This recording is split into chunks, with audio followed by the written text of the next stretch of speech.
안녕하세요. 또야사이언스입니다. 중학교 2학년 과학 5단원 10번째 시간으로 오늘은 혈액순환 경로에 대해 정리하겠습니다.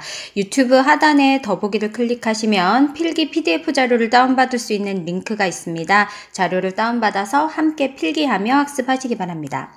자, 그럼 시작하겠습니다. 우리 지난 영상에서 그 심장의 이심방 이심실 구조를 학습을 하셨습니다. 혈액순환의 중심에는 심장이 있기 때문에 아래의 그림을 통해서 심장의 이심방 이심실 구조를 다시 한번 정리하면서 시작하겠습니다. 자, 먼저 그림상에 여기는 좌측이지만 이 심장이 우리 몸에 있다 생각하면 여기는 오른쪽이 됩니다. 그래서 여기가 우심방, 여기가 우심실. 그리고 반대로 여기가 좌심방, 여기가 좌심실이 됩니다. 명칭을 한번 적어 볼게요. 우심방, 우심실, 좌심방, 좌심실. 자, 두 개의 심방과 두 개의 심실 중에 여기 명칭을 잘못 썼네요. 여기 이름 다시 쓰겠습니다. 좌심방. 심방과 심실 중에 심실이 심장벽이 훨씬 두껍고요. 두 개의 우심실, 좌심실, 두 개의 심실 중에서 더 두꺼운 쪽은 좌심실입니다. 그래서 저는 혈액순환 경로를 외울 때 좌심실부터 외우시라 라고 조언을 드립니다. 좌심실은 4개의 심장 내부 공간 중에서 심장벽, 근육축이 제일 두꺼워서 가장 강한 수축력을 형성하는 곳이고요. 이 좌심실에서 강하게 혈액을 밀어내게 되면 혈액은 우리 머리끝부터 발끝까지, 그러니까 온 몸을 돌았다가 다시 심장으로 돌아올 만큼의 힘을 형성하게 됩니다. 자, 그 다음에 이제 혈관의 명칭도 적어볼 건데요. 심방은 혈액이 들어오는 곳이에요. 그리고 심실은 혈액이 나가는 곳입니다. 심장에서 혈액이 나갈 때는 동맥, 심장으로 들어올 때는 정맥이란 이름이 붙어요. 자, 이때 온 몸을 순환하는 경우에는 대자를 붙여서 대동맥, 대정맥, 그리고 폐를 갔다가 오는 경우에는 폐자를 붙여서 폐동맥, 폐정맥입니다. 좌심실에서 보십시오.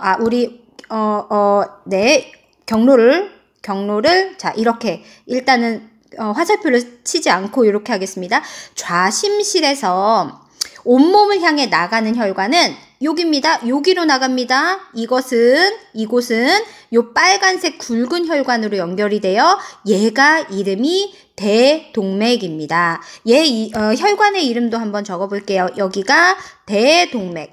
대자가 붙으면 온 몸을 향해 간다라는 뜻이고요. 동맥은 심장에서 나갈 때 붙이는 명칭입니다. 대동맥으로 빠져나간 혈액은 위쪽으로 그리고 아래쪽으로 해서 머리끝 그리고 발끝까지 갔다가 돌아오게 되고요. 돌아오는 혈액은 좌심실에서 시작했으면 좌심실의 대각선 반대 방향 우심방으로 들어옵니다. 위쪽에서는 요렇게 들어오게 되고요. 아래쪽에서는 요렇게 들어오게 되는데, 자, 대동맥을 통해 나갔다가 모세혈관으로 뻗어서 온 몸에서 영양분과 산소를 공급해주고 돌아올 때 이 혈관의 이름은 대정맥입니다. 참고로 요 위쪽 혈관은 상대정맥, 아래쪽 혈관은 하대정맥이라는 명칭이 있는데 우리는 그냥 합쳐서 대정맥이라고 기억하시면 됩니다. 대정맥의 혈액은 우심방으로 모이게 돼요. 우심방으로 요렇게. 아래쪽에서도 이제 우심방으로 연결된 혈관을 통해 들어가게 되는 겁니다. 그래서 다시 이야기합니다. 좌심실에서 시작한 혈액은 요렇게 대동맥을 통해서 위쪽으로 아래쪽으로 온 몸을 향해 가게 되고요. 그 온 몸의 조직세포에 영양소와 산소를 공급해주고 각종 노폐물, 특히 이산화탄소 같은 거를 다시 받아서 돌아올 때는 대정맥을 통해 우심방으로 돌아옵니다. 여기까지 혈액순환 경로를 우리는 온몸 순환 또는 체순환이라고 이야기를 합니다.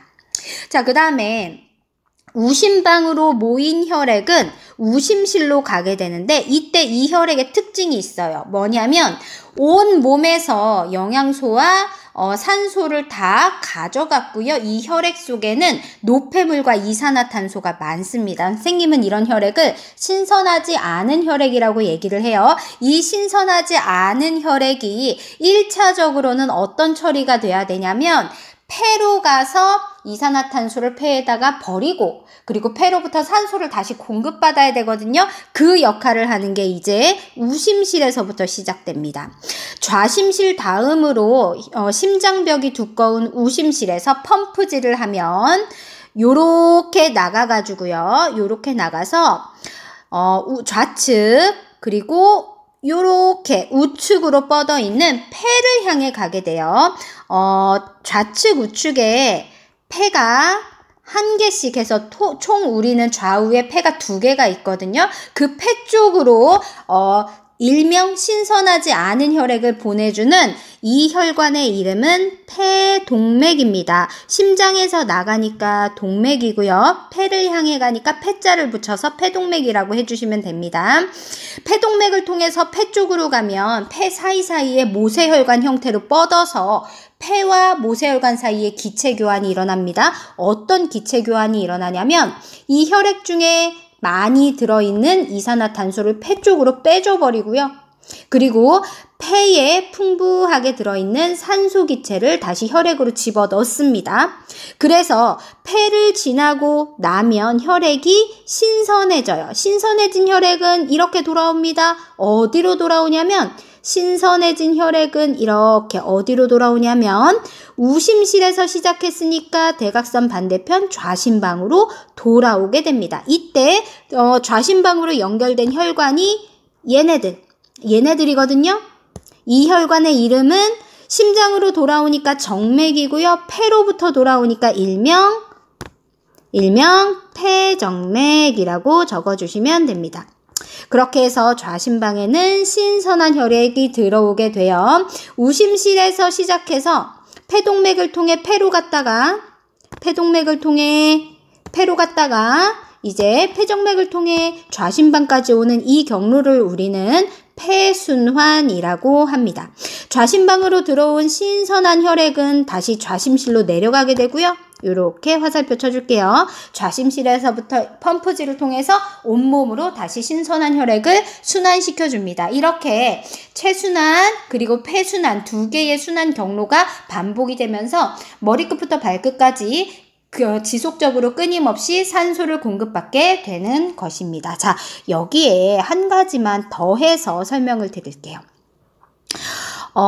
혈액의 종류를 구분할 때는요, 2개로 구분을 합니다.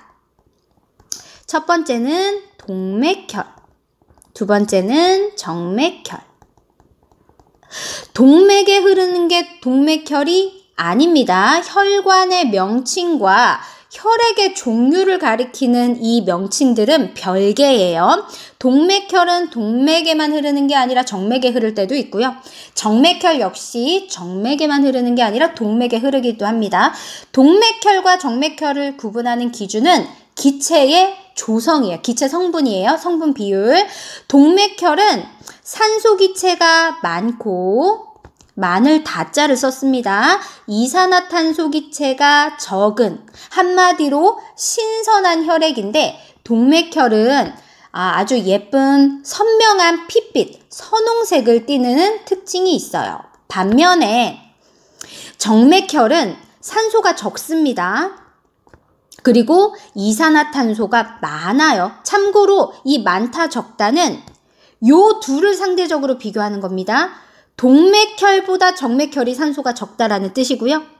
그리고 여기도 정맥혈이 동맥혈보다 이산화탄소가 많다라는 뜻입니다. 산소가 상대적으로 적고 이산화탄소가 많은 경우에는 약간 칙칙한 푸르죽죽한 그런 붉은색을 띠게 돼요. 이 색을 우리는 암적색이라고 얘기를 합니다. 이렇게 암적색을 띠는 신선하지 않은 혈액이 정맥혈, 그리고 선홍색을 띠는 신선한 혈액이 동맥혈입니다. 그래서 자, 지금부터 동맥혈이 흐르는 경로를 이렇게 빨간색 형광펜으로 덧칠해 볼 거고요. 정맥혈이 흐르는 경로는 파란색 혈관으로 덧칠해 보겠습니다. 자, 선생님이 혈액순환 경로를 외울 때 어디부터 외우는 걸 추천했냐? 좌심실에서부터 외우는 걸 추천했습니다. 좌심실에서 강한 수축을 하면 머리끝부터 발끝까지 온몸으로 혈액을 보낸다고 했는데 머리끝부터 발끝까지 공급되는 혈액은 신선해야 할까요? 신선하지 않아야 할까요? 신선해야 합니다. 자, 그래서 빨간색 형광펜으로 좌심실에서부터, 자, 따라오세요. 좌심실에서부터 대동맥을 거쳐서 온몸까지 가는 요 경로, 대동맥을 거쳐서 온몸까지 가는 요 경로는 신선한 동맥혈이 흐릅니다. 그런데 온몸에 산소를 공급해주고 그 온몸의 세포에서 이산화탄소를 받으면 점점 정맥혈로 변하게 돼요. 그래서 파란색 형광펜으로 바꾸겠습니다. 온몸에서 물질을 교환이 일어나고 나서 상대정맥, 하대정맥으로 돌아오는, 즉 우심방으로 들어오는 혈액은 정맥혈입니다. 이 정맥혈은 우심실로 들어가게 되고요. 우심실에서 폐동맥을 통해서 좌측, 우측 폐로 전달이 될 때까지는 정맥혈입니다. 그런데 폐에서 기체 교환이 일어나면 다시 신선한 동맥혈이 됩니다. 그래서 빨간색 형광펜으로 다시 바꾼 다음에 심장으로 돌아가는, 어디로? 좌심방으로 돌아가는 이 혈액은 빨간색으로 표시해 주시고요. 좌심방으로 돌아온 신선한 혈액은 좌심실로 들어가면서 온몸 순환을 다시 하게 됩니다. 자, 지금 설명드린 게 한 번에 머릿속에 기억나지 않을 겁니다. 그래서 뒷장으로 가서 우리 간단한 혈액순환 경로 도식을 한 번 더 그려보도록 하겠습니다. 가운데 하트 모양을 그려놓은 것은 심장을 표시하기 위함입니다. 요렇게 가운데 구획을 나누고요. 우심방, 우심실, 좌심방, 좌심실이라고 적어주시기 바랍니다. 자, 우리는 좌심실부터 시작할 건데요. 이때 펜을 두 가지 색으로 구분하겠습니다. 빨간색으로 표시하는 것은 동맥혈이 지나는 경로를 표시하는 거고요. 파란색으로 표시하는 것은 정맥혈이 지나는 경로를 표시하는 겁니다. 자, 그 다음에 이 도식에서 우측에다가는 온몸이라고 적어주세요. 온몸 순환 경로를 우측에 표시해 볼 거고요. 좌측에다가는 폐라고 적어주세요. 폐 순환 경로를 좌측에 표시해 보도록 하겠습니다. 자, 먼저 좌심실에서 시작할 때는 빨간색이어야 할까요? 파란색이어야 할까요? 신선한 동맥혈 빨간색부터 시작합니다. 좌심실에서 온몸으로 대동맥을 통해서 나가게 됩니다. 그러면 위쪽으로 아래쪽으로 대동맥에서 이제 혈액이 모세혈관으로 분지되면서 공급이 되어서 온몸의 조직세포 사이사이로 들어가게 됩니다. 그러면 이 온몸의 조직세포와 모세혈관 사이에서는 기체 교환이 일어나요. 신선한 산소를 온몸에 공급해주고요. 그리고 온몸의 조직세포에서 생명활동을 하면 이산화탄소가 생기는데 그것을 혈액으로 다시 빼줍니다. 이렇게. 그러면 동맥혈이었던 혈액은 정맥혈로 바뀌게 돼요. 정맥혈로 바뀌어서 자, 다시 심장으로 돌아오는데 심장으로 돌아올 때 뭐를 통해서 돌아오나? 대정맥이라고 불리는 혈관을 통해서 어디로 돌아오냐면 틀렸습니다. 좌심실의 대각선 반대편인 우심방으로 돌아오게 됩니다. 여기까지 경로를 우리는 온몸 순환 또는 체순환 경로라고 이야기를 합니다. 자, 이제 우심방으로 들어온 신선하지 않은 혈액이 우심실로 가면서부터 이제 폐순환 경로가 시작됩니다.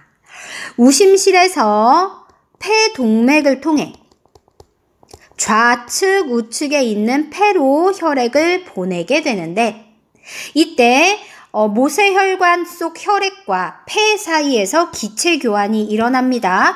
혈액 속에 많았던 이산화탄소는 폐 쪽으로 빼주게 되고요. 폐에 하고 우리가 숨을 들이마시면 산소가 풍부하거든요. 이 산소는 혈액으로 공급하게 됩니다. 그러면 이 혈액은 다시 신선한 동맥혈이 되어 빨간색으로 바꾸겠습니다. 동맥혈로 변한 이 혈액은 폐정맥을 통해서 어디로 들어가냐? 우심실에서 시작했으니까요. 그 대각선 반대편인 좌심방으로 요렇게 들어가게 됩니다. 이렇게 좌심방에 신선한 혈액이 도달하면 좌심실로 내려보내면서 다시 체순환 경로를 겪게 되는 것이죠. 우심실에서 시작해서 좌심방으로 끝난 이 경로를 우리는 폐순환 경로라고 이야기를 합니다. 자, 그래서 여러분이 외우실 때는 온몸 순환 경로 좌심실에서 우심방까지, 그리고 폐순환 경로 우심실에서 좌심방까지를 따로 외워주시고, 이 경로에서 동맥혈과 정맥혈이 어디에 흐르는지를 기억하시면 되겠습니다. 아래에 줄글로 다시 정리할게요. 체순환, 온몸 순환은 심장의 좌심실에서 시작이 되고요. 좌심실에서 나간 혈액이 온 몸에 분포한 모세혈관을 지나게 되는데, 이 모세혈관, 이 조직세포 사이사이에 뻗어 있으면서 조직세포에 영양분과 산소기체를 공급하게 됩니다. 그리고 이산화탄소와 노폐물을 혈액이 받아서 다시 심장으로 돌아오는데, 이때 심장에 어디로 돌아오냐? 좌심실의 대각선 반대편인 우심방으로 돌아옵니다. 여기까지 경로를 체순환.